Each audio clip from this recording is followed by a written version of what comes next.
माता, जय राष्ट्र माता। Ka Jyotish Pirachwar Shankar Pa ka kanhun Hindu kan pelong ya ka gau dwaj ban penbena ya ka masi kung ka kami jong ka jat benriu hasilong ha ka arterik urisau ka kerwo kala pentip gu ba ka Shankar Acharya ula bu por ban poi hasilong Meghalaya ha ka janmit jong ka sitarik urisau ha ka arterik urisau un syong ha ka jaka bu ya gau dwaj bat on penpoi ya ka jingkren ha gau Mahasabha hadin kata un beteng ya kejinglet West Bengal. Kathong jong kani ka gaud wat satmana Bharat Yatra kalong ban pen kenmawi kinong mani masi hakari barok kawai ban pen ya so biang ya kaburam bat kaburam jong umasi bakentang bat benterwa halor jong kai ka kerdan Rashtra Mata bat kamoto kadai ka mata Rashtra Mata Bharat Mata. जो आंदोलन चल रहा है उस आंदोलन की परिसमाप्ति होनी चाहिए और भारत देश के ऊपर से गौ हत्या का कलंक मिटना चाहिए। गौ माता को राष्ट्र माता, जय गौ माता, जय राष्ट्र माता। गौ ध्वज स्थापना भारत यात्रा के क्रम में आज पत्रकारों को संबोधित करने का अवसर मिला है। यद्यपि हम लोग सामने उपस्थित नहीं हैं, पर्यावरण और बारिश के कारण, रोड के कारण थोड़ा विलम्ब हो गया है,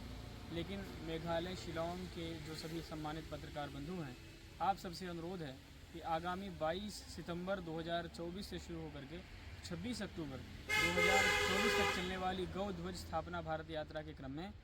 2 अक्टूबर 2024 को पूज्यपाद ज्योतिष पीठाधीश्वर जगतगुरु शंकराचार्य स्वामी श्री अभिमुक्तेश्वरानंद सरस्वती जी महाराज जी मेघालय की भूमि शिलांग में पधार रहे हैं और शिलांग की मानवीय संवेदना को रखने वाले जनता की ओर से भारत की सरकार को ये संदेश देना चाहते हैं कि भारत देश के ऊपर से गौ हत्या का कलंक समाप्त होना चाहिए। पिछले लगभग 200 वर्षों से जो आंदोलन चल रहा है उस आंदोलन की परिसमाप्ति होनी चाहिए और भारत देश के ऊपर से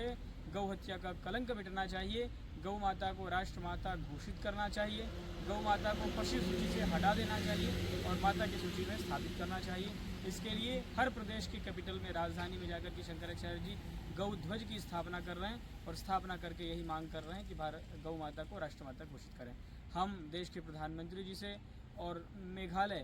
के समस्त मानवीय संवेदना रखने वाले समस्त जनता से ये अनुरोध कर रहे हैं कि गौ ध्वज स्थापना भारत यात्रा में आप सब सहयोग प्रदान करें और सहयोग प्रदान करके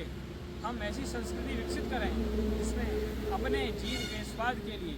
अपने आनंद के लिए दूसरों की हत्या करना बंद करें। भले ही आप गाय को माना मानते हो जो हिंदू ना हो,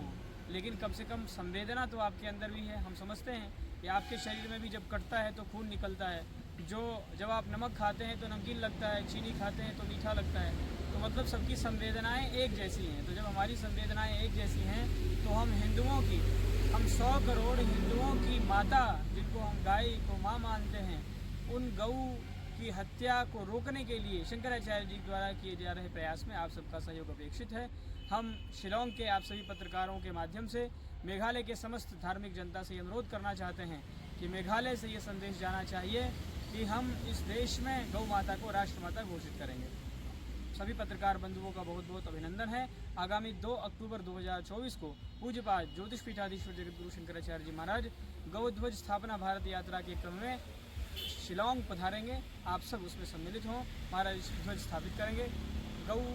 ध्वज स्थापना भारत यात्रा के प्रभारी के रूप में मुकुंदानंद ब्रह्मचारी हम आपको संबोधित कर रहे हैं और सह प्रभारी के रूप में हमारे भाई आदरणीय श्री विकास पाटनी जी ने आपको संबोधित किया है। जय गौ माता, गौ माता, राष्ट्र माता, गौ माता, राष्ट्र माता, गौ माता, राष्ट्र माता।